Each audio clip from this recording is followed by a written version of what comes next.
On today's episode of The Hero's Blueprint, we've got a straight up force in the building. He's a serial entrepreneur, best-selling author of Relationship Bank Account, speaker, and the founder of multiple eight-figure businesses. From launching the powerhouse health brand Everbowl to building WeBuild to founding a coffee company and a podcast that's climbing the charts, he's proof that when you commit to growth, anything is possible.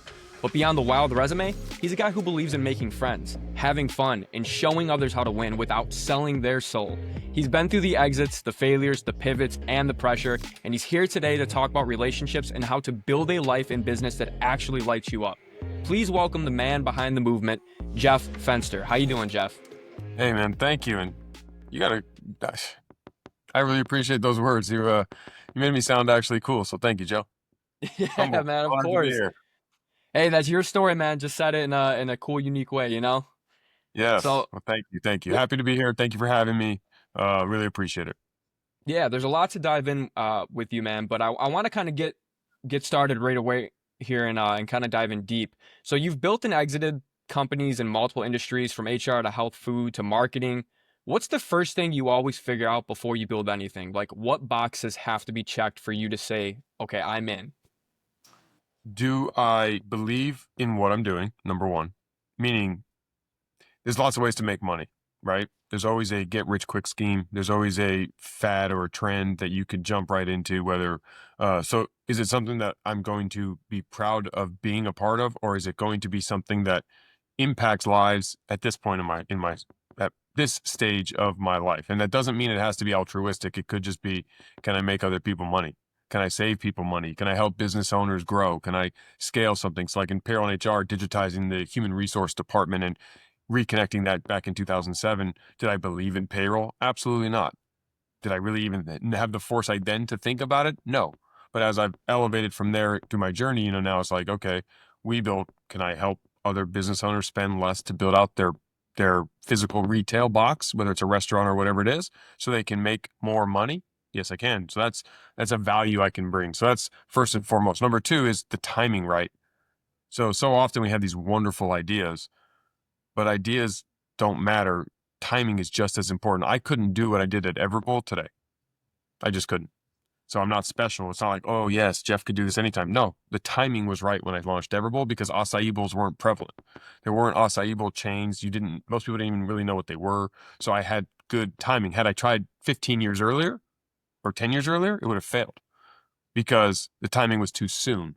So you've got to match your idea and the opportunity for the timing. Is the world ready for it? And is that right? Just like Zuckerberg couldn't recreate Facebook today. He could create something different, but Facebook's Facebook, social media is social media. When he took the world by storm, it was on the backdrop of a MySpace, right? A Friendster. Like we were just getting exposed to social media and how we may or may not use it. But there was a little bit of familiarity and the technology was available because we had the devices, we had the internet, we had the computers. And so it's kind of like Bitcoin in 2013 versus maybe a Bitcoin today. Yes, it would have been great. You'd made a fortune had you done it then. But if I had built a Bitcoin forward business or a bank that only offered Bitcoin services, or I was this huge crypto guy that had to leverage the world to utilize my business back in 2013, 14, the timing is wrong. 2023, the timing was great. So timing is the next. And then the third is, do I see a path to disrupt or improve? Because the copycat Me Too business, that's what average is. So if you really don't want to be average, don't do what everyone else is doing. And so can you improve something 2-3%? Is the timing right? And do you believe in what it is? Or can you disrupt something? Is the timing right? And do you believe in what it is? And if you have those three elements, then I believe you can dominate your industry, or you can dominate that field and you can go win. And why do something if you're not going to be able to win? Yeah, that's awesome. I love what you just said there, and I also love what you said about the timing was right, and about how if you tried doing Everbowl today, that you don't know if it would work out. And I It think would that work out the same, right? Like I could be successful, but I couldn't be successful. Like I had a first mover advantage. So I'm in a lot of markets. I'm nationwide. I have that brand identity. To start now, it's, well, how do you differentiate in a sea of lots? It's like trying to build the next McDonald's. yeah, It's hard to do today. It was a lot easier back in the 60s, right? yeah, yeah. No, 100%. I think there's a lot of people, especially in college, that are trying to kind of pivot and adapt. They're looking at their respective field that they're going to school for, and they're like, you know what? I think even with AI, that what I'm going for might not be around in 10 years. So I'm trying to, I want to pivot and kind of go in a direction that I think, not only can I make money, but I think is going to be around. So when you're looking for opportunities, what exactly are kind of some things that you look for to get ahead of the curve? So that way that you're not just looking at, okay, what's the cool thing, what's the trendy thing, what's in the sea right now? How do you spot the stuff that's outside the box? Well, so I think that's a blend of two different things. Spotting something outside the box, if you will, is after you found the opportunity, but the trendy thing might be where you're going to go and then do it differently. So take let's think of something more current and relevant, like, okay, AI. So right now there's a bunch of people who were early adopters into the Chat GPT, Gemini AI world that sunk in early, and they realized that they could skin some service utilizing someone else's back engine, right? Whether it's OpenAI or whatever engine of AI you want to use, that language model, the big, that piece of technology. We're not trying to get too technical here. And so they could create a sales front skin that will be a sales version of an agentic version of an AI tool, whether it is AI or not, but it appears that way. And then there's a sea of consumers that don't have time to learn AI. It's a scary, unknown box. So you solve problem for them, you go out and sell the shit out of it. And now you got a bunch of customers from people that could have probably just gone and used the tool itself on their own, but they don't know to do that yet. So therefore you found a little way to carve out a niche and create simplicity and create an easy button for consumers that want whatever it is that you figured out to deliver. That's opportunity, right? The challenge with that is you got to get rich fast because that style of business doesn't have legs. It's no foundation. You're going to move as fast as the wind changes direction because the next 10 minutes, the next level for ChatGPT is it's going to come out with its own and someone else is, and then all of a sudden I'm like, oh my gosh, I can just go to ChatGPT and do the damn thing myself. Oh, now there's this way I can build my own agentic AI tool and build my own agents myself. And the life cycle of that isn't long enough. The internet is too fast, right? And now with AI, it's even faster. So the window of time you have to maximize the opportunity gets very small very quickly. So that's like why I would avoid chasing fads and trends. And I would say, okay, what if we do this differently? What would be more something that has foundational length and survivability?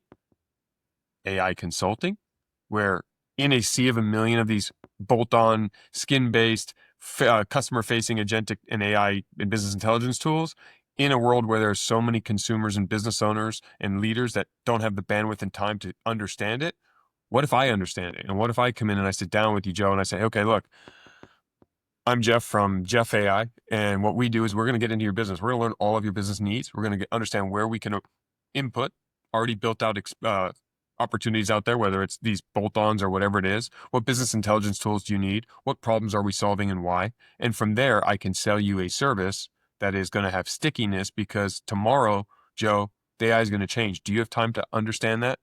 Do you have time to be on the cutting edge of where and how the market is moving? No, you're running your business. You're running this show. You need to be focused on the show and on the guest. So allow us over here. This is my specialty. This is my brilliance. I'm going to come in and I'm going to be your AI department. But you don't have to hire me like an AI department as a W-2. I'm a consultant, and we're going to make our money for you and pay for ourselves through the savings and business improvements that the solutions we come to you with are going to have. Well, now you build something that doesn't end in 6 weeks when the next crispy, cool, sexy thing pops up that seems better than the last one. You built something that has actual stickiness to it, and you built something on the basis of a relationship. Transactional sales is dead. It used to make money. Today it's a dying breed. And as a sales guy, I'll tell you, because we don't need people to do that anymore. As a hustler, growing up, when I say hustler, I don't mean like the street word hustler, but kind of, right? Like I hustle, I'll find a way, I'll grind. Like that's what I do. AI and the internet has made it harder to do that, harder to carve out a life as a hustler because you can just go get information in my pocket. I mean, literally in my pocket. It's just a matter of time before any salesperson who wants to come talk to me, I'm going to turn on my phone. I'm going to hit some button on some new AI tool, And it's going to call out all their bullshit as they're going and tell me what questions to ask. Well, wait, blank, blank, blank. Hey, Everbowl, like, why not pliables? Why not Jamba Juice? Why not Smoothie King? Why are you better than this? You have more of this. And they're better here. And why? It's like, oh, shoot. Okay, I better know my stuff. And then I was turn on mine, and it's going to talk back to that AI. It's going to go because of this and because of this. So me and you can go get a cup of coffee and let our phones tell us who's going to win the product debate. So don't chase the fads. Figure out what you like to do, meaning where is your competitive advantage. And so if you're technical, yeah, you should be looking at AI, right? If you're financially driven, you should be looking at crypto, not just for Bitcoin and the trade, but really crypto, the industry, because everything is going to move to the blockchain, right? It's just a matter of when. Buying a piece of real estate should be done on the blockchain, right? Your phone number should be on the blockchain. Like all of the things we do should move away from the traditional rails that have been there, but the world moves slowly, and it moves slowly because the younger generation, a lot of your audience who are college and high school, you guys see the future because you are the future. The problem is my age, I'm in my 40s, we're the now, and then the 50s and 60s are the elders who are still in the industry that are fighting because they don't have the bandwidth or desire to change it. So the changing of the guard, and you guys don't have all the money yet. They have all the power and money, and my generation is assuming more power and money as we age. And so it's that constant shift of the world's going to end there. It's just a matter of when. It's, we saw this with the internet back in 2000 when I was graduating college, right? It was like, oh, there's this thing called the internet, and some companies weren't going to use it, and they've gone extinct, and some tried to use it too soon and they missed the timing and they failed. And then there was the Amazons that figured out how to lose money as a bookstore and then turned into Amazon, right?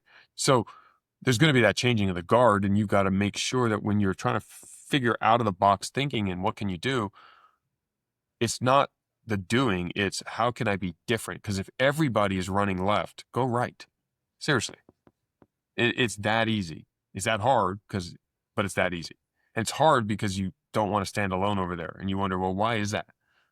And when I say that, it doesn't mean like do something the polar opposite. But if everyone else is building AI front end tools, then be an aggregator. Then say, fine, you guys want to build a stable of these tools. I'm going to build the wall around this, and I'm going to be the guy who gets to choose which one of you I want to deploy, when and where. And I'm going to make money on all of you, and let them fight the technology race. You build the relationships, and you just stay in front of it. And that would be an easy way to not be a very short blip or a shooting star in that space where it's like, oh my God, I spent this time to build this tool and it literally became irrelevant because they just came out with this. And that's just going to keep happening. Yeah. There's a ton of good things that you just said right there. And I think it's really important for people to really sink their teeth into some things that you said, especially the fact that not chasing the quick fads, because it's super easy for someone right now that's like, oh, I see all these opportunities, like whether it be my generation, people younger with AI, they see all these opportunities and they're jumping on them right away. And then maybe they don't have some success and they're jumping on the next thing and then the next thing and the next thing. And the next thing you know, a couple of years could go by of time and they haven't developed any real skill set other than just being able to, do a bunch of random different things. And I think that it's so important, like you said, with the changing the guard too, is to have that understanding in your head that, the world is going to be very different in 10 to 20 years. And what exactly is going to be super valuable for people in 10 to 20 years. And something that you talk about a lot, which is something that I believe is most important now, is really those relationships, the relationships that you develop with people, the relationships of how you can communicate effectively, what you can do for them. And I think that that's something so important for people to really kind of, sink their teeth into it and to really develop that skill set. Ask yourself, how can I communicate more effectively and build better relationships? Not just jump on a trend that can make me a couple bucks right now, because are you really adding value or going to be adding value with that product in a couple years to people? Or is it just going to be something that just fades away in the wind? Yeah. I mean, relationships is everything, and it's never been easier and it's never been a bigger differentiator than it is actually for this younger generation. And I'll tell you why. When I was a kid, we didn't have cell phones, and we didn't have a young adult, even in college, we had a cell phone, but we didn't have social media. So like my ability to connect with Elon Musk was zero.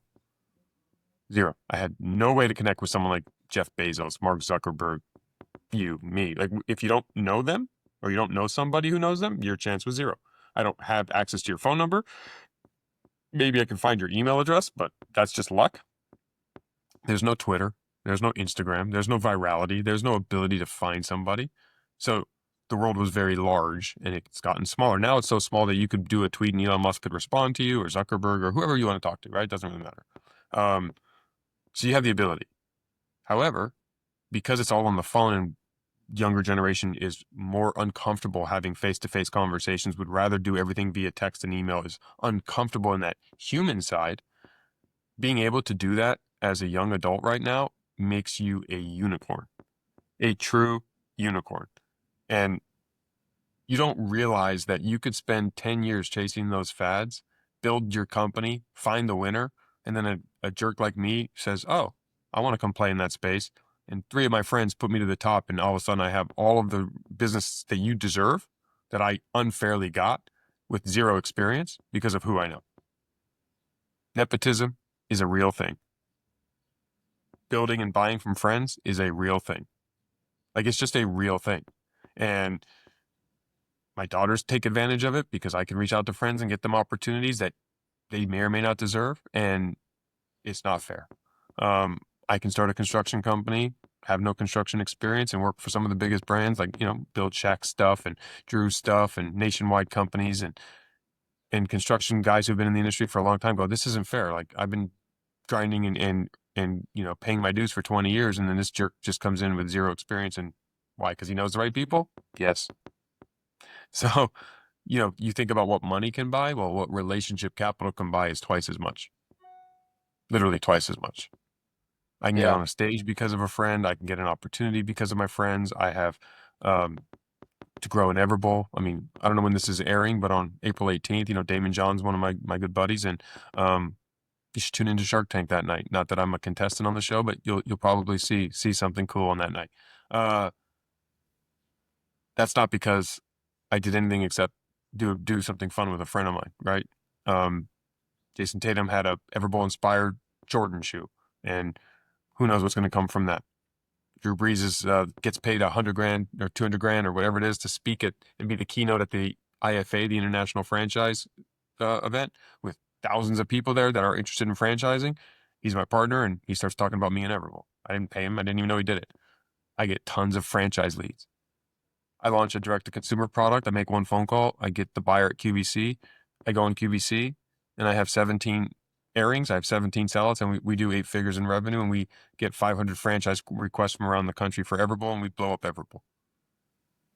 Is it because I'm special? No, it's because I built relationships. So you on your phone, you trying to chase the trends and the fads when you're young and don't actually have the family to support and need the cash right now. Now is the time to be learning and not earning and building relationships. You can earn money while you do it.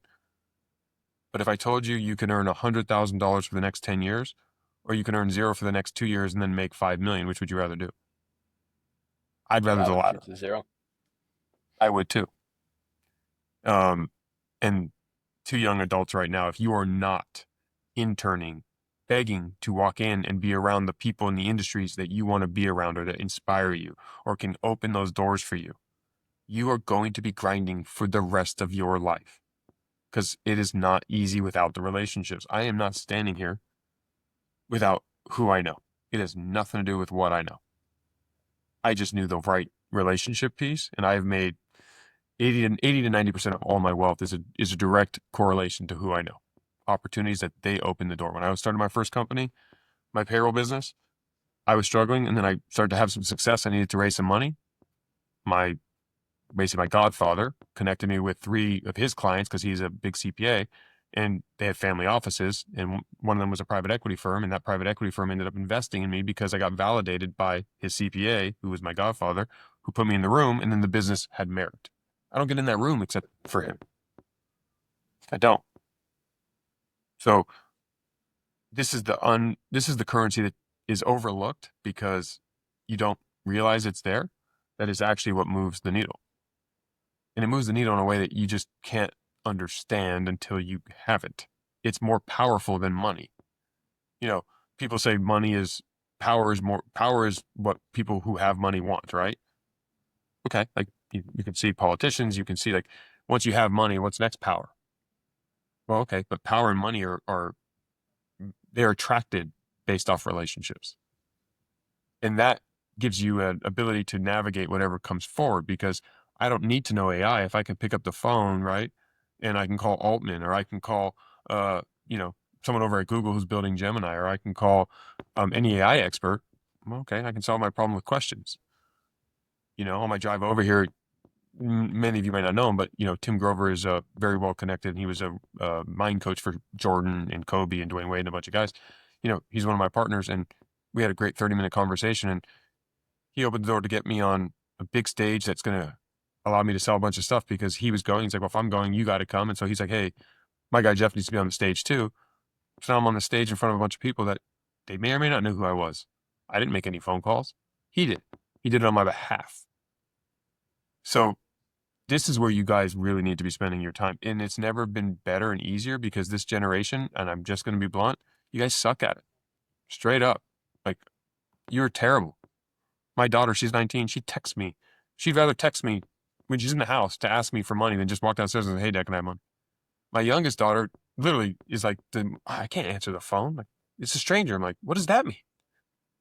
They don't want to answer the door. They wait for the DoorDash to drop the food because they're looking at the camera before they'll open the door, because they're like scared of people. I'm like, this makes no sense.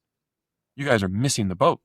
So, especially as the world moves towards technology and AI, and the opportunities are going to become less and less, because AI is going to replace a lot of the jobs that would have been entry-level jobs that you would have cut your teeth to build these relationships. The time is now. And a podcast is a great way to do it. You know, Joe and me, we get this opportunity to talk, to meet each other, to hang out, like launch a show. Yeah, you're not going to make it the most successful. You're not going to be the Joe Rogan experience because of timing, right? Again, timing. Had we launched podcasts 10 years ago, we'd have the top shows in the world. It's a sea of shows. But it's not a matter of that. Everyone's looking for the result is fame and fortune. No, the result is actually the relationships, because one relationship can change your life. It's the lottery ticket that is actually obtainable. Yeah. I wish people would really take seriously what you just said about my generation really sucking, especially at building relationships, because I agree. And I think that there is a huge opportunity and also a mindset shift that needs to happen, because when I tell people like me DMing you to come on the show, right? A lot of people my age and younger, they don't understand that we have accessibility to everyone now. And for some reason, when I tell somebody, like if a friend comes to me and they say they want to start an app or something about digital marketing, I'm like, okay, you can DM Neil Patel on Instagram, just so you know, and see if you can have a conversation with him and get some guidance. And they're like, no, I can't do that. I can't do that. Why would I be able to do that? And it's so hilarious to me because there's like this mindset cap. I don't know if it's fear or if it's just like people don't think they're worthy enough to be able to reach out or try opening those doors. But that's something that I see a lot, and I try encouraging everyone to, if you have an idea and you don't know the right people, well, who's the right people that could help you with that idea, and take a shot. Even if 9 out of 10 of them say no, that one person could be the person that could change everything for you. But it's like if you don't take something which Jeff says a lot of, decisive action, you're going to be stuck and not do anything. And that's actually something I wanted to get to on the next part, was about decisive action, because a lot of people, especially my age, don't take action, or they just don't know the right direction to go into because there's just so much. So I'm curious, when you're taking action on something, I kind of asked you earlier about what boxes to check, but I want to know what exactly has to be 100% something for you to take action on it. 100%. I mean, I don't know if there has to be anything 100%. I have to take action because it's called just-in-time learning, right? Like, I don't need to know how to get up to the top of the mountain. I need to know where to put my next foot. So we're too focused on trying to make sure we have it all figured out before we do something, and that is paralyzing. You just said Neil Patel. You know, I partnered with Neil. We built a digital marketing agency together, and I sold it for too much money, more than I deserved, because I still don't really know how to use a computer. But I met Neil through a relationship, a guy I grew up with who was very successful online. His name's Pat Flynn, and he had a website, Smart Passive Income. I'm going to use that to answer your question. When I sold my payroll and HR company, I reached out to Pat and said, hey, I want to pay you a bunch of money to teach me how to use a computer, because I want to do a digital marketing agency, because the timing was right. That was the changing of the guard back in 2011, 2012. My generation used the computer The older generation, which I just built payroll and HR, I realized all these business owners didn't. So they couldn't really take advantage of what we just did with the payroll and HR space. So let's teach them how to market their business.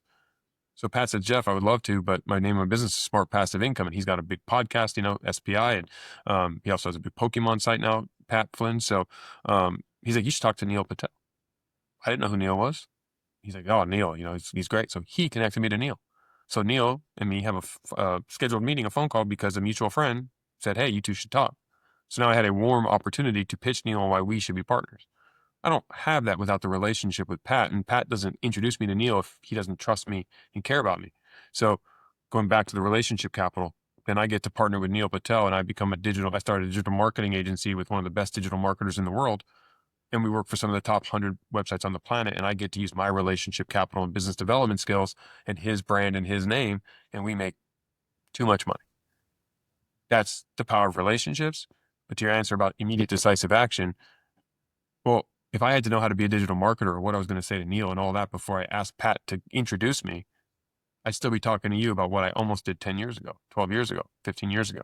So you got to just take a step. The step was, okay, yeah, I would love for you to introduce me to Neil. Perfect. Step one, done. Next step, I have a call with Neil. Okay, now what do I want from this thing? Well, I'm an entrepreneur. I'm a business guy. I have tons of business relationships because I just sold a payroll and HR company where I had thousands of businesses as clients, and I had relationships with the business owners. Most of them don't know anything about digital marketing. I don't know anything about digital marketing. This guy does. Okay, check. Next step, what does Neil want? Because now that's the step too many people fail to do. When I was in law school, and I went to law school to be a sports agent. But in law school, they teach you how to think about the problem from the other side. Very important skill. So what is in it for Neil? Neil doesn't know who I am. Neil's very successful. Why am I going to, and how am I going to make him feel like he wants to do business with me? Okay. Think about it. Check. Next step. Well, he probably would love to have access to tons of business owners that he could immediately help because it's not a big lift and they need his services, but he doesn't want to deal with it because he's Neil Patel. Probably not biz dev is probably not his favorite element based on what I was able to discern from a little bit of homework. Okay. So I went and sold a client. Said, hey, I'm going to go get my partner, Neil. We're going to come in and we're going to help you make a bunch of money online. Don't pay me. Just give me a piece of what I do. Check. Got client. Call with Neil. Well, I'm going to give Neil money. I'm going to give him opportunity. So Neil, I sold our first client. Here's a check, 6-figure check. Even though I hadn't gotten paid yet, I'll take the risk.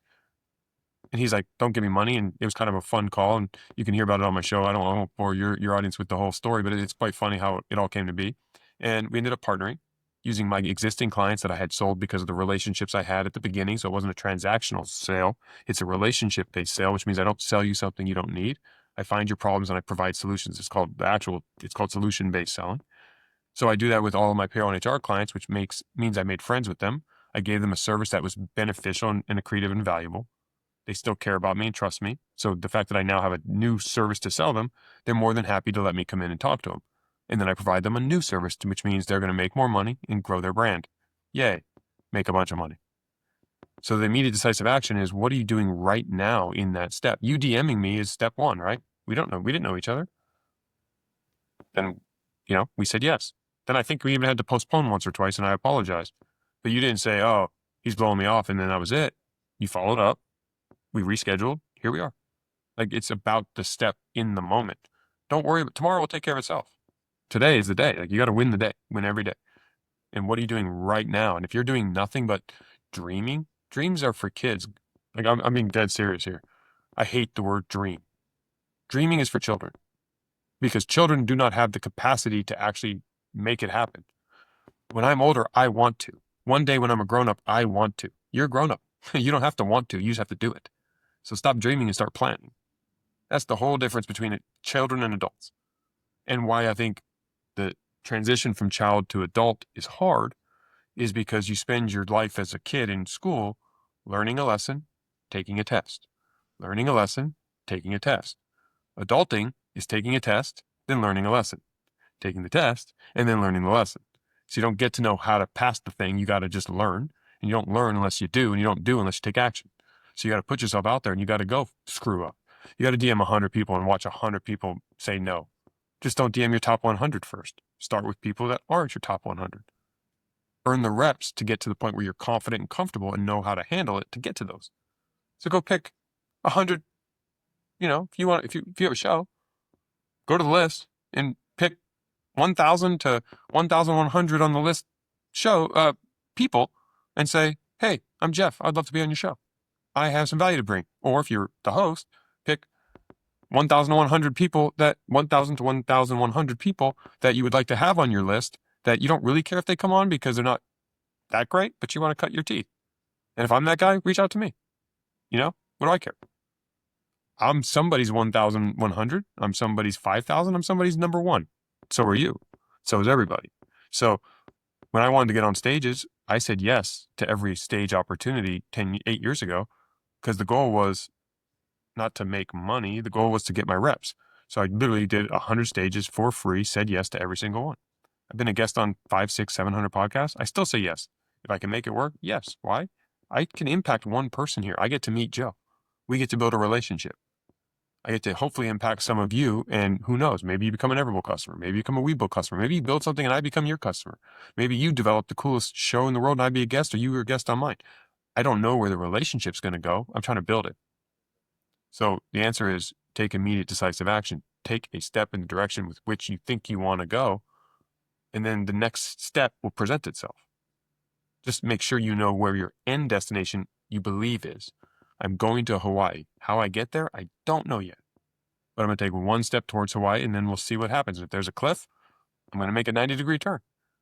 If I have to backtrack a little bit to go around it, I'm going to do that. You don't know. And so don't get paralyzed and don't wait.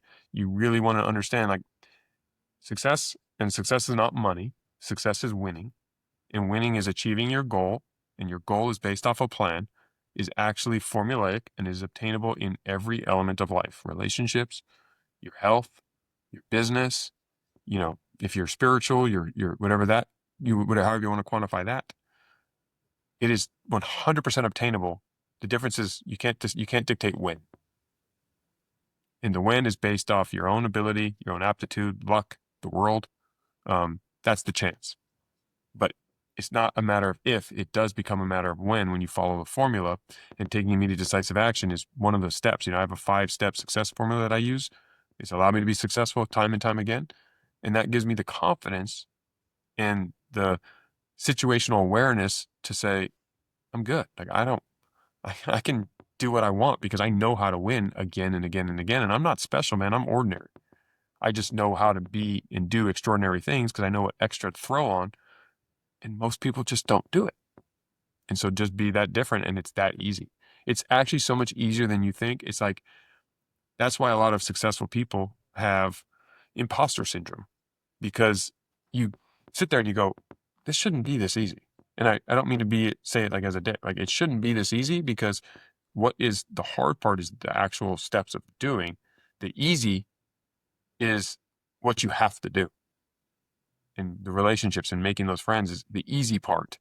Putting yourself in those rooms, right? Getting exposure, saying yes to yes, I want, take Everbowl, right? Yes, I'm going to go do this for Everbowl. Yes, I'm going to go do this for Everbowl. Yes, I'm going to go do this for Everbowl. Versus, I don't know what to say. I'm not sure how this is going to go. Who cares? Say yes. Yeah. Past 5 minutes, man, has been completely gold. That could be the highlight of the show right there, genuinely. I encourage everyone to go back and listen to what he said. And I asked that question very specifically, intentionally, about what needs to 100% be checked for you to take action, because that's one of the questions I get asked the most. And every time I tell someone, that literally is impossible, because if you spend all this time planning, thinking, building a business, you build a website, you have a product, you build all these landing pages, whatever it is, whatever the heck you're doing, and then the next day you put it out there and then nobody buys your product or everybody hates it, you just spent however much time you did in that planning stage, and now you have to redo all of that. And for some reason, when it comes from me, it doesn't hit as hard. But hearing it come from you, of just, you don't need to know what's going to happen tomorrow. Take action today. Don't get paralyzed. Don't get all caught up in all the little details. Just do. That is so important right there. And I really want people, I hope people can just really sink their teeth into that. It's you don't need to know if it's going to be the best idea in the world. Just try it. Don't think about everything. Just try it. That's right. See where it It's takes called you. MVP in products, right? Minimum viable product. So many people think that they know what the consumer wants. They spend all this time. I think BMW, it's a case study. BMW had like 300 different features in their car and different things, and nobody used any of them. And then they started to remove them all. So they spent millions of dollars trying to build this car. It's like NASA. It's a famous thing. They were trying to build a pen that works in space, and they spent millions of dollars and all this R&D and science to try to figure out how to make a pen right in space in zero gravity.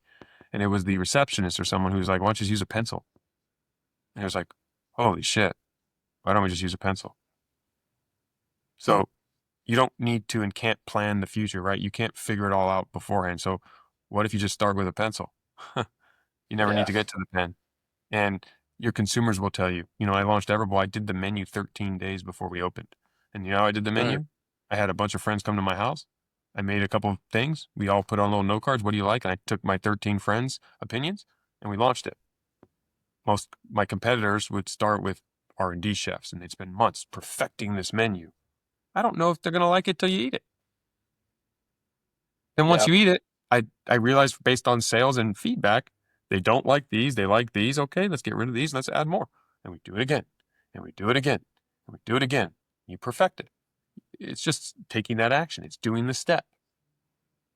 That's what it's about. And I can tell you really quickly, if everybody did the simple things that they should do, I would just be an average Joe. No pun intended.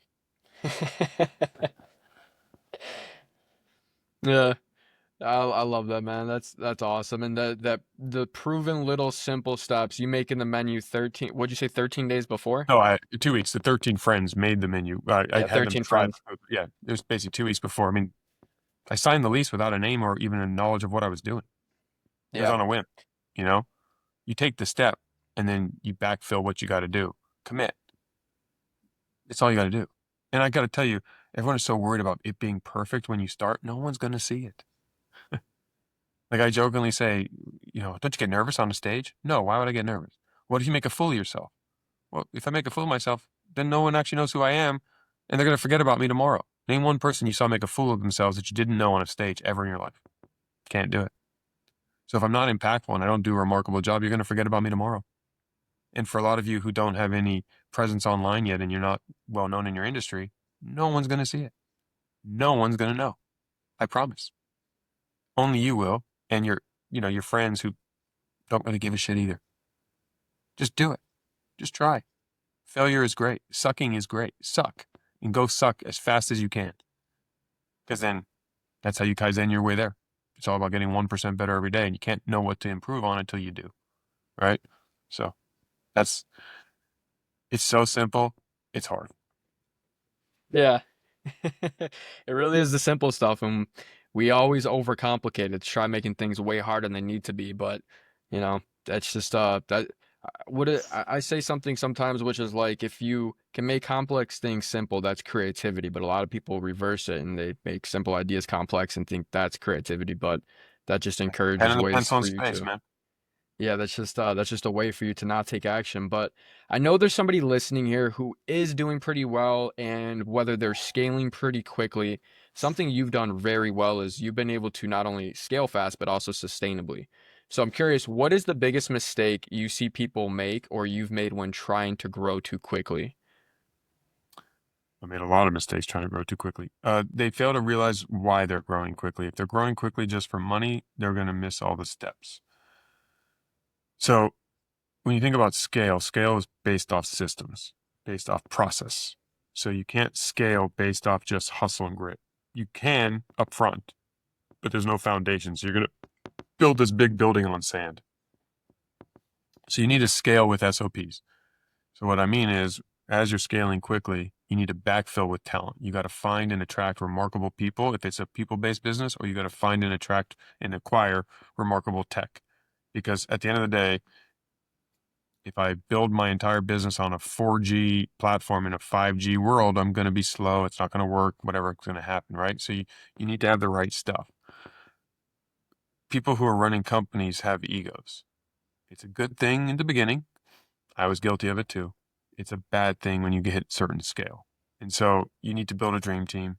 I used to push my talented people away because I tried to tell them how to be great. I'm not great at everything. I need to spend more time in my brilliance and attract people and hire people who can be brilliant in areas I'm not. So don't hire people you like. Don't hire people who make you feel that they see the world the way you do. Hire the people who challenge the way you see the world. You want every single perspective on the team. You want people to challenge your way. And if it isn't in an area that is not your brilliance, you let them do it. I don't challenge Neil on how to be a digital marketer, right? I let him do his thing. So it's about understanding where your brilliance is and your strength, and then removing the lens or the perspective that you have on that says, this doesn't make sense. Well, if it made sense to you, then you'd be brilliant in that area, right? You'd have the results in that area. So you got to trust the experts that you brought on or you partner with in the areas of their brilliance and do your part of the team. The quarterback plays the role of quarterback. The offensive line plays the role of offensive line. The quarterback doesn't get to tell the left tackle how to play left tackle. And as people scale companies, they tend to make the mistake of trying to do that. And they put themselves in a position where, like I said, they built this, they quickly outsell their foundational ability. And that's how you build a bad reputation. And, like what I say, it takes 20 years to build one and 1 second to lose it. So it is very important that you are very cognizant of what you put your name on, because you can only put your name on something once and you only have one name. Yeah.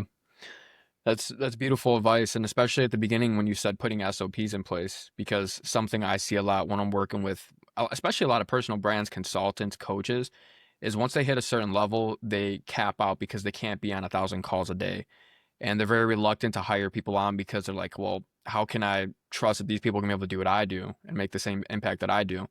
And those SOPs right there are one of the most important things, because I use the example of Tony Robbins. Like, Tony can't be on 1,000 calls a day, but what he did in order to scale his coaching business is he broke down his processes and how he achieves the transformation for his customers. He put that down in writing, and then he hired people to learn those systems. And now he has a team of 1,000 Tony Robbins that can basically act as him whenever, so he doesn't need to be on the call. And a lot of people don't think about that or have that as an important step, but it's like, if you want to scale to a certain point, you have to have your stuff down in writing so other people that are coming on your team can represent you, can be an extension of you, to understand the company, the DNA, the brand. And especially for coaches and consultants, I encourage you to really sit down and be like, what do I want to be known for? Because, like Jeff said, you can be doing good for 10 years and then you make one mistake, or somebody in your team makes one mistake, and it can damage your reputation. So have it clear what you want, how you act, what are the steps that you take in order to help other people achieve transformation, and then help your team understand that. Help them really get Right. it. Help them understand that. I think you just nailed it, right? Which is, if it requires you to do, you don't have a company. Mm-hmm. Straight up. If I can't not be at Everbowl for it to happen, if I can't not be at WeBuild and have it happen, if I can't be at Unevolved Products and have it happen, the Jeff Fenster show, I have to be there. Right? I have no choice. That's not a company. That's my show. The rest are companies. So if I can't remove myself from it, I didn't build a company. I built a job. And sorry, I don't want a job. So if you have to do everything at your air quote company, you don't have a company, you have a job. And it's a lot of work, man. If you're going to get a job, just go make a lot of money working for someone else and get off at 5 o'clock. Have vacations. Have no stress. I promise you, if I didn't have to, if I could be an employee, I would. I really would. They seem to have a better mental stability and enjoyment of that time, work, life balance deal that everyone talks about, right? But for those who are listening, you're probably wired differently, right? You just can't see yourself doing that. If that's the case, that's the case. We have a very high failure rate in this world, in this entrepreneurial world. So you got to be prepared to grind it out, be unsuccessful, poverty, working 120-hour weeks to barely get by, and watch a friend work 4 hours a day and make way more money than you because they got a cushy, great job. But that's because this is what you got to do. And if this isn't the life you want, don't do it. Because don't get sucked into the glorification that is on Instagram about what makes this life, because it's like anything. Most people are never going to sell their company. Most people are never going to make millions of dollars running their own company. And so build a company that is sustainable allow yourself to be duplicated through SOPs. And if you don't have SOPs, you don't have it figured out. If you can't tell me how to do what you do, you don't have it figured out yet either. Tony Robbins does, to your point, right? He knows how to recreate that transformation because it isn't Tony. It's a process. Tony just put his name on it, so it is the Tony Robbins process. When you buy an Everbowl franchise or any franchise, that's the whole reason you're buying a franchise. That's why it's a great step for entrepreneurs, regardless if it's an Everbowl or whatever the hell it is because I take what I did at Everbowl and it worked for my first 28 stores. We proselytized it. Now you or anybody else should be able to buy it, come in, I hand you the playbook, you put together the team that is going to execute this process, and you should get similar results. That's the whole idea of a franchise. So if your business isn't franchisable, whether you would ever franchise it or not, but you haven't built it in a way that you could give it to somebody else and they could do the same thing, then you don't have a company, you have a job. And coaches, singers, artists, the side of the world that has artistic capability, it's very hard to do that, right? Because you have a unique skill. Yes. Could anyone sell like me? No. But could a good salesperson follow my process? Yes. Right? Could anyone do what Joe Rogan does on the Joe Rogan Experience? No, they can't. That's Joe Rogan. He has a job. He has to do the Joe Rogan Experience because if you step in, hey guys, it's Joe. I'm here to do I'm Joe, the other Joe, to do the Joe Rogan Experience. The audience isn't going to be in. We're here to see Joe Rogan, right? Just like here, we're here to see you. You come to my show, you're here to see me. So that's the difference. So I would encourage anyone who's building a company or trying to be an entrepreneur to really make it and to have sustainability and actually get to the point where you have enough money where you're not hunting money anymore and now you just get to do what you want to do. You got to build a company. You got to get yourself out of your own way. And you've got to be aware of the fact that if you knew how to do everything and if your opinion was so accurate, you'd already have the results. So you got to trust the process. You got to find and listen to the people who have the experience where it's not required to start or be successful, but it is required to avoid having to pay the dummy tax. So it's, I say all the time, experience is the most overrated prerequisite to start a company or be successful because people try to get that first. You earn that as you go. It's not a prerequisite, but it is a requisite. Right? And that's the difference. Prerequisite means I have to have the experience before I can. No, you're going to gain the experience while you do. Right? So that is the difference. And so if I could talk to Joe Rogan and he could coach me, consult me, give me advice on how to improve my show. Well, I already launched the show. I already have the show. I'm already doing the show. Yes, I want advice from Joe Rogan. Yes, I want advice and counsel and guidance. So there's a value to it. It's just how you compartmentalize the steps of that. I don't need coaching and I don't need all of the information before I hit play on my very first episode. I'm going to interview my daughter and no one's going to watch it, but I'm going to do that anyway because now I've done my first episode. And then I'm going to interview my other daughter. And then I'm going to interview my nephew and then my wife and then my husband, brother, aunt, cousin, sister, grandma. It doesn't matter. Then I'm going to interview my friends. I may or may not publish it, but I will have done 10, 15, 20 episodes. And I won't suck as much as I did 15, 20 episodes ago. And as a guest here, I won't suck in 100 more guest episodes as I do today. And I don't suck as bad today as I did 600 episodes ago, right? So we're always getting better and you just got to keep going. So the experience thing is not a prerequisite, but it is a requisite to win, but you earn it. You don't start with it. And that's the whole difference that I try to help a lot of people realize, that they have this preconceived notion like, oh my God, I gotta learn all this stuff and I gotta organize and I gotta have all these things before I can. No, you don't. Grab your iPhone. You want to do a show? Great. Hey Joe, I got my iPhone here. I'm launching a new show. Let's do it. You in? Great. Now we're doing a show. Oh wait, we are doing a show. Look at this.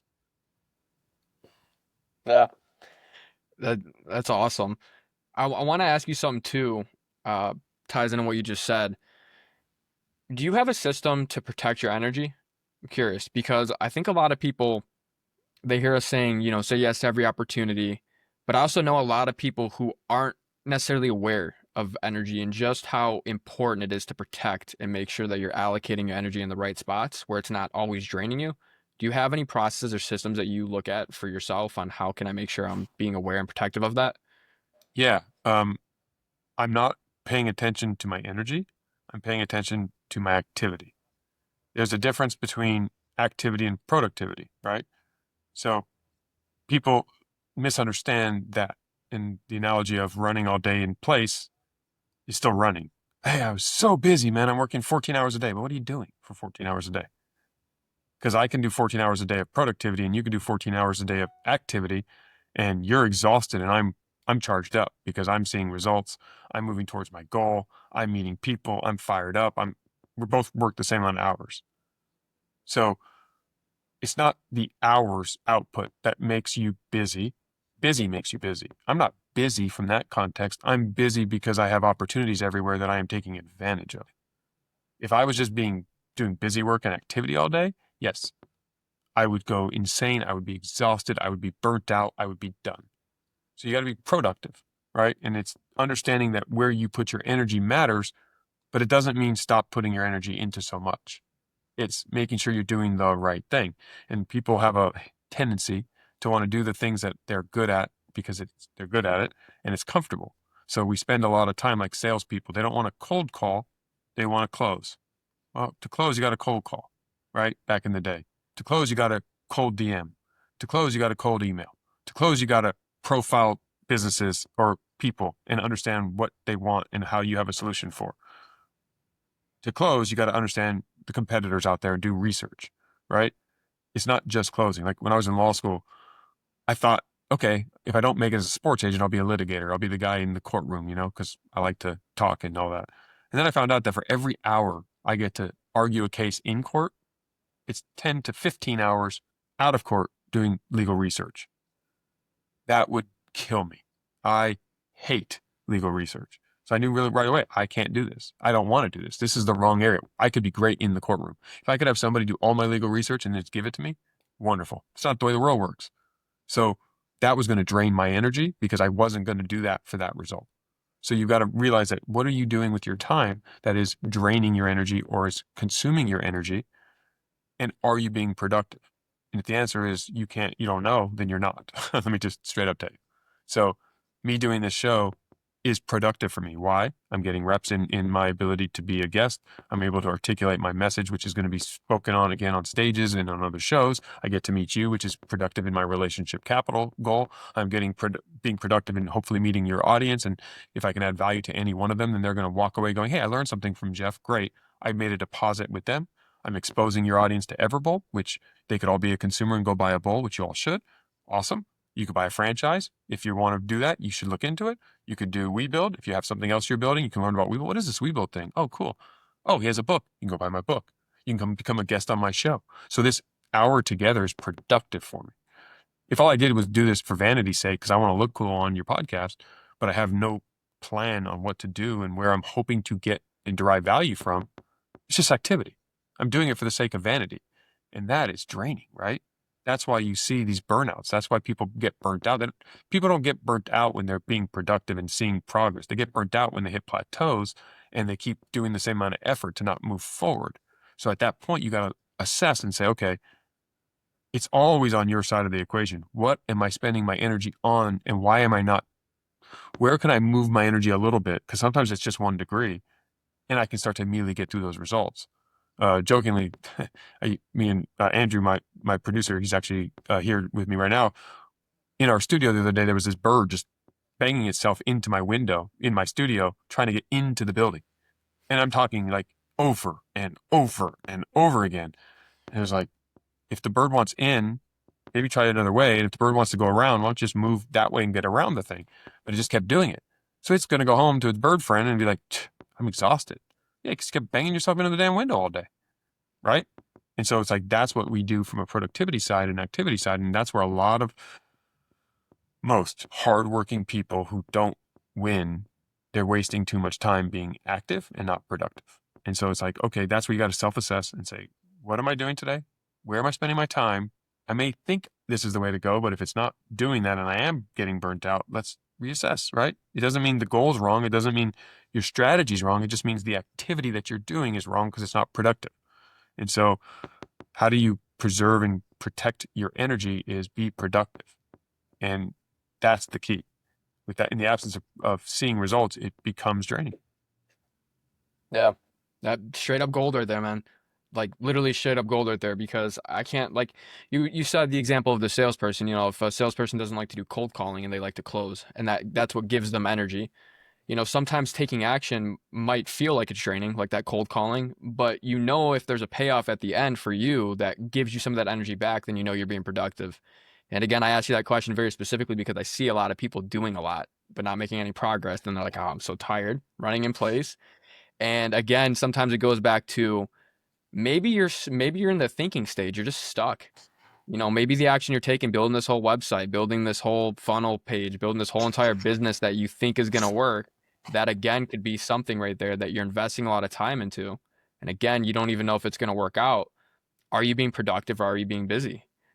Try and implement those steps right there of making sure that you're being productive, but you're also aware of and using information that's actually based on like results, based on process, not just based on what you think. I see way too many people using their ego to base their decisions off of, and then they get burnt out too because they're like, I know this is gonna work without asking anyone in the world, without asking advice, without getting mentors. And then the next day they're like, oh man, I spent all this time doing this thing. I'm a failure now. And then sometimes they don't even want to try again, which is the worst thing in the world, I think. But And you don't have to take the advice that you get. You should still listen yeah, to it though, right? Like that's key. Never put too much stock in anyone's opinion who doesn't live with the outcome. So I can tell you what to do, Joe, but if I don't win or lose based on it, okay, you should listen to it. And if I give you a nugget, take it. But you don't have to follow what I say. That's not what I'm suggesting, or you should be suggesting, because no one can tell you how to do it. And if you have your own idea and it may be very different, that's great. But don't be blinders on, I'm not going to listen to the world. No, listen and then say, okay, well, if they're all doing that, what if I do this? And if you are getting burnt out thinking about your website or thinking about your business, well, then again, take an immediate, decisive step. That is productive. You moved one step. It's no longer active. I'm not in place. I don't end my day in the same place I started. That is a terrible place to be. That is very draining. That is very monotonous. That is very burning. Better to find out 3 more ways that don't work. Check them off the list, right? Edison took like 1,000 tries to make the light bulb or something, right? A lot of the greatest inventions are not based off what we thought they were going to be. It was a byproduct of something else, like gasoline that we all use every day was thrown away back in the day because it was a byproduct to make kerosene. Just at the time, they didn't realize how much more valuable the gasoline was than the kerosene. When Rockefeller back when and they were doing all that, they literally, to light up homes before we had electricity, they used kerosene. And the byproduct was this thing called gasoline, but they had no cars back then. So what the hell do you need it for? It's trash. And now gas is obviously a very hot commodity around the world, and wars are fought over oil for gas, right? So yeah, that's the whole point, is like, take steps. You don't know what you don't know until you know it. And you can't know what you don't know and what you need to know until you take a step. Because I don't know that I need to duck until I move 2 steps and see a tree, and then I'll duck. Right? But if I duck now because someone said, hey, there's going to be a tree, and I walk like this the whole time, I'm going to burn out my legs. So you got to take action simultaneously. You want to be aware, and you want to be a student. You want to have a thirst for knowledge and consume what you can while you're going. But you should set a daily goal, right? How do you win the day today? What is that one thing you have to do today? If it's in your health, okay, are you going to exercise? Are you going to eat better? Are you going to make a better choice? If it's in your relationship, are you going to reach out to that person? Are you going to ask them about their day and make eye contact and give them time? Is it in your business? Like, what is one thing you're going to do today that is going to move you one step closer to your goal? And if you do that every single day, energy doesn't go away. You will have the energy because I won. I won yesterday. I won today. I won tomorrow. I'm on a winning streak. I keep winning. Yes, winning is fun. Winning is uplifting. I guarantee you've never seen, no matter how tired an athlete was during the game to win the championship, and they could be on the floor drained. When the champagne pops, they're all standing up, screaming and dancing and jumping. You've never not seen a team win the World Series or Super Bowl or the Olympics, the gold, and not rush on the field and hug each other and jump around. But they might have had 0 energy left with 1 second, right? Winning fills the energy cup immediately, instantly. So win the day. yeah, awesome, Jeff. I want to be respectful of your time, so I just wanted to ask for all my listeners and for the audience, what is a way that they can get involved in what you're doing? How can everyone support you, show you some love? Where can they go to get more of you? Depends what you want, but obviously if you just want to be a healthier version of yourself, go buy an Everbowl from your local Everbowl store. More importantly, just take action from something that hopefully I was able to deliver today so you can be a better version of yourself, because that's the best way to support me, is to win in your own life. But obviously the Jeff Fenster Show, if you're interested, I have a book, Relationship Bank Account. I have all the social platforms at Fenster Jeff. You can always email me, reach out. If you're interested in business and you want to participate in any of the things I'm doing, you're more than welcome to hit us up. We'd love to make new relationships. I say this all the time, hit me up. And it's amazing how many people actually don't do that and continue to not have the relationship capital that I'm stressing to you need. But yeah, most importantly, like I said, just take one thing that you got from this and put it into effect, because what I'm telling you works. If I can do it, you can do it. I have no special skills that you don't have. So I'm not one of those, I'm not Elon Musk or Mark Zuckerberg with like these computer brains. So you don't need those skills. You just need to actually follow it and get out of your own way and do it. Yeah. Awesome, man. Everything that you just mentioned right there, I'm going to put in the show notes as well. So for all the listeners, you can just scroll down a little bit on the episode, and you'll see all the show notes to Everbowl, to Jeff's book, to a bunch of other things. So Jeff, just want to say thank you again for joining and for dropping all this wisdom and systems. There's so much information here. There's so many things we didn't get to cover too, but there's a lot of things that we did get to cover that I know is going to help impact a lot of lives, and is going to help people to make some changes. And hopefully, like you said, they make some immediate decisive action based off some of the information they learned right here. And Yes. I encourage everyone, take some notes and try figuring out today, after you listen to this episode, what's one thing you could do today to implement the information. Jeff, thank you again, man. Thanks for having me.